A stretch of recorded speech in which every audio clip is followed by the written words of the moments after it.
tú eres Pedro, tú eres Petros, tú eres esta piedra individual. Lo que el Señor está diciendo es, tú recibiste la revelación de que yo soy el Hijo de Dios. Si tú como cristiano no tienes muy profundo, impregnado en ti, la identidad de quién tú eres en Cristo Jesús, vas a vivir una vida cristiana totalmente un sub y baja, porque yo lo viví. Por eso lo estoy hablando así.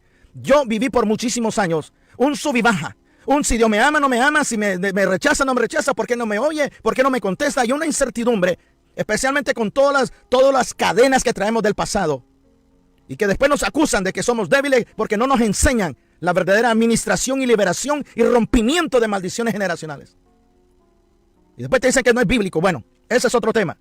El Señor te está diciendo aquí, tú eres Pedro, pero la palabra Pedro es, tú tienes una identidad individual. Y esa identidad individual es porque tú comprendiste por revelación en el Espíritu que tú eres hijo de Dios. Que Cristo es el Hijo de Dios. Y si nosotros estamos unidos con Cristo, tenemos una identidad. Jesús dice, esa identidad individual tuya está porque yo soy la roca, yo soy Petro, yo soy esa masa. Y sobre esta revelación que yo soy el Hijo de Dios, edificaré mi iglesia. La palabra edificar quiere decir construir, como construir una casa, pero significa erigir carácter. Erigir carácter. Y la palabra iglesia significa asamblea, significa congregación. Pero no está hablando de congregarse como un grupo a cantar. Está hablando con un término legal, con un término de asamblea legislativa, como un grupo, cuando se reúnen lo de la Constitución a discutir las leyes del gobierno de este país. Jesucristo dice, sobre la revelación de quién soy yo, edificaré mi iglesia, edificaré mi asamblea. En otras palabras, la palabra iglesia significa asamblea. Eclesía significa asamblea, congregación. Pero la palabra eclesía significa convivir o convenir en un lugar público. El concilio con el propósito de deliberar y declarar leyes, de dar juicios y establecer decretos. Eso significa asamblea. Por lo tanto, la asamblea no es un grupo de cristianos que se reúnen a orar y adorar y a recibir la palabra de un hombre que no la escudriñamos, no la leemos, no leemos nuestra Biblia y idolatramos a esos hombres. Eso no es la iglesia. Cristo dice, sobre esta roca, sobre la identidad de quién soy yo, edificaré mi asamblea.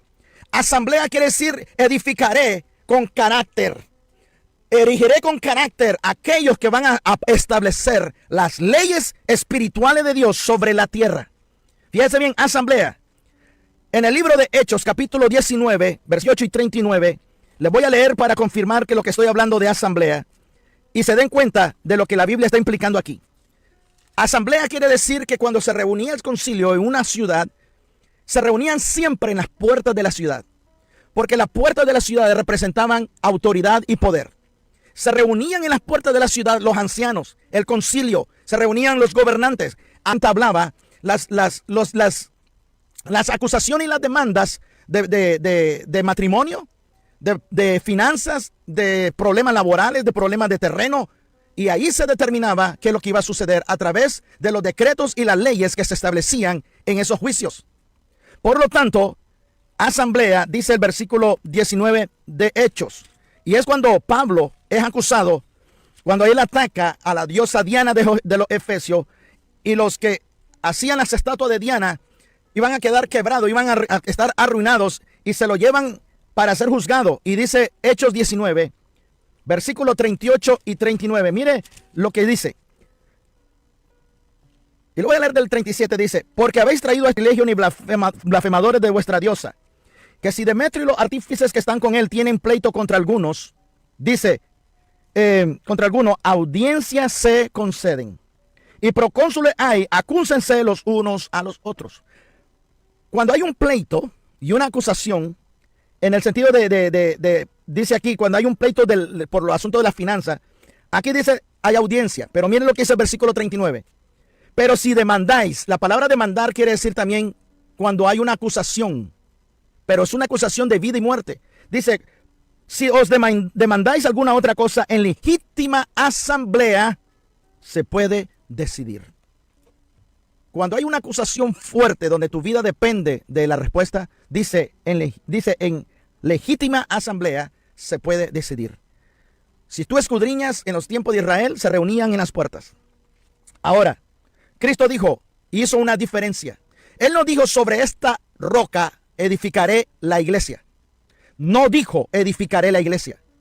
Jesucristo dijo sobre esta roca, sobre esta revelación de quién soy yo y la identidad que tú tienes conmigo, edificaré mi iglesia. No dice la iglesia, dice mi iglesia. Quiere decir que debe de haber una relación íntima entre el Cristo resucitado, el Cristo que ya resucitó, porque para nosotros ya Cristo murió y resucitó. Aquí Jesús lo estaba preparando a los discípulos y les iba a dar una revelación profunda después que Cristo resucitara. ¿Por qué digo esto? Porque cuando Cristo se lo lleva a ellos en el monte de la transfiguración y Jacobo, Juan y Pedro miran a Jesús hablando con Elías y con Moisés, ellos oyen la voz de Dios y dicen, este es mi hijo en quien yo estoy en contentamiento. Caen bajo miedo y temor. Y el Señor Jesucristo le dice, no digan nada hasta después que yo resucite. No digan nada hasta después que yo y Elías estaban hablando con él. ¿Por qué? Jesús era el Cristo, el ungido. Eso quiere decir Cristo, el ungido. Jesús quiere decir el Salvador. Que él estaba hablando con el que representaba la ley y el que representaba los profetas. Así de que, ¿qué significa entonces cuando dice sobre esta iglesia, sobre esta roca, mi iglesia, mi asamblea, las puertas del infierno no van a prevalecer contra mi asamblea? La palabra asamblea quiere decir, iglesia quiere decir asamblea, pero cuando aquí dice las puertas del infierno, la palabra puerta en el original es compuertas, y la palabra compuerta, ya les dije, significa poder y autoridad. El Señor está diciendo de que las puertas del infierno tienen tanto poder que pueden neutralizar la iglesia si no tiene identidad. Y eso es lo que ha sucedido. Y eso es lo que estamos viendo con esta pandemia que está sucediendo. Y cristianos que están arrodillados y temblando cuando debemos de saber quién es Dios y quiénes somos nosotros.